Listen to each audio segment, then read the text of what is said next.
So let's talk about the fixer. That person in your life who just has to solve everyone else's problems. In this explainer, we're going to get into the psychology of that, where that powerful urge actually comes from and what it all means. I bet someone just popped right into your head, didn't they? Hey, it might even be you. We all know this person, the one who, when things go wrong, doesn't just panic. Nope, they jump in and immediately take control. Right? They're the ones giving you advice you didn't ask for, trying to emotionally manage their partners, and basically carrying the weight of the world on their shoulders. It's more than just being kind, it feels like a compulsion. So what's really driving all of this? Okay, so let's start by digging into what's happening under the hood. This isn't just about being a nice, helpful person. It's actually a really deeply ingrained pattern, and it's often learned way, way back. So why do they do it? Well, first off, fixers find a real sense of comfort and control. When everything feels like emotional chaos, solving a problem brings order. They also tend to feel this huge sense of responsibility for everyone else's stability.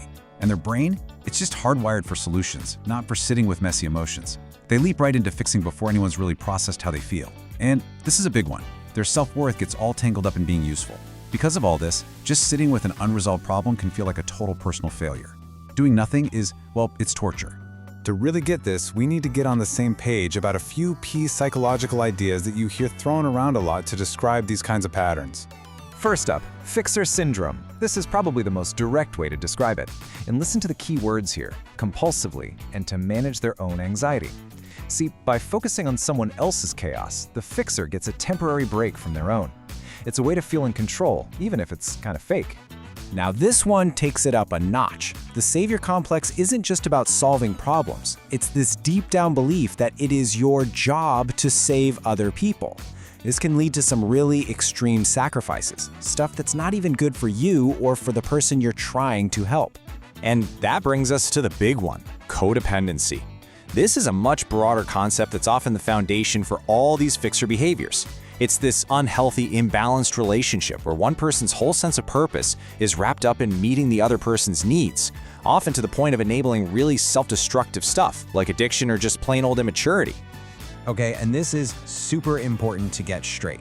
Terms like fixer syndrome, savior complex, even codependency.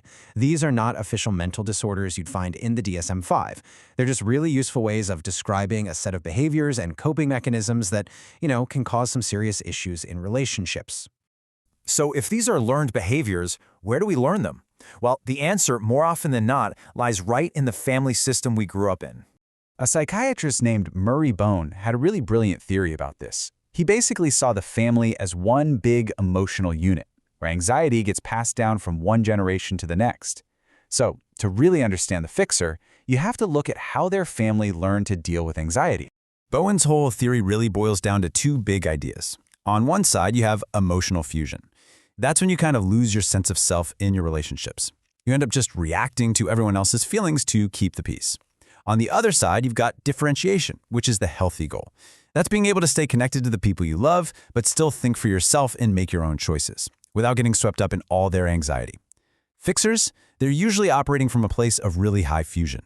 And this is how that fusion often gets managed, through something called the triangle.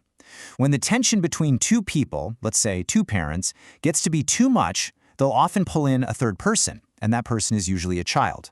The kid becomes the detour for all that anxiety. And that child learns really early on that their job is to manage their parents' emotions, to absorb the tension, to fix the problem. And that right there is often where a fixer is born. Okay, so we've got the theory down, but how does this pattern actually show up in real life? What are the signs you can actually see in a fixer personality? These 5 traits pretty much capture the whole cycle. It all starts with over-responsibility. That feeling deep in your gut that other people's problems are somehow your fault. And of course, that leads straight to burnout, because you're carrying the emotional weight of, well, everyone.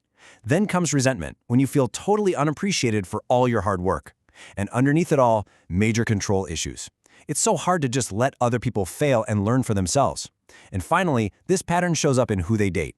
They're almost always drawn to projects, people they feel need to be saved. Here is a perfect, everyday example. Say your friend is complaining about their job.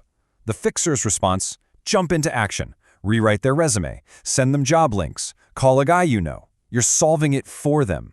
But look at the healthy response. It's just listening. It's showing empathy. And then it's asking a question that puts the power right back where it belongs, with the friend. It helps them grow instead of taking that opportunity away.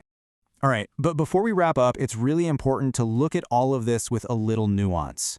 Because the concept of codependency, especially, has gotten some pretty valid criticism over the years. A really important feminist critique argues that the term codependency can sometimes be used for, as this quote puts it, the pathologizing of personality characteristics associated with women. The whole point is that things like caregiving, nurturing, and self-sacrifice, behaviors that women have historically been socialized to perform, can get unfairly slapped with the dysfunctional label. So from this viewpoint, the term can sometimes miss the bigger social picture and just blame the individual. And all of this leaves us with a really challenging question, doesn't it? When does helping stop being helpful? That line between being a supportive, caring person and being a compulsive fixer is, well, it's a fine one. It really forces us to look at our own actions and ask, are we doing this to help someone else grow, or are we just doing it to make ourselves feel less anxious? It's a question that's definitely worth thinking about.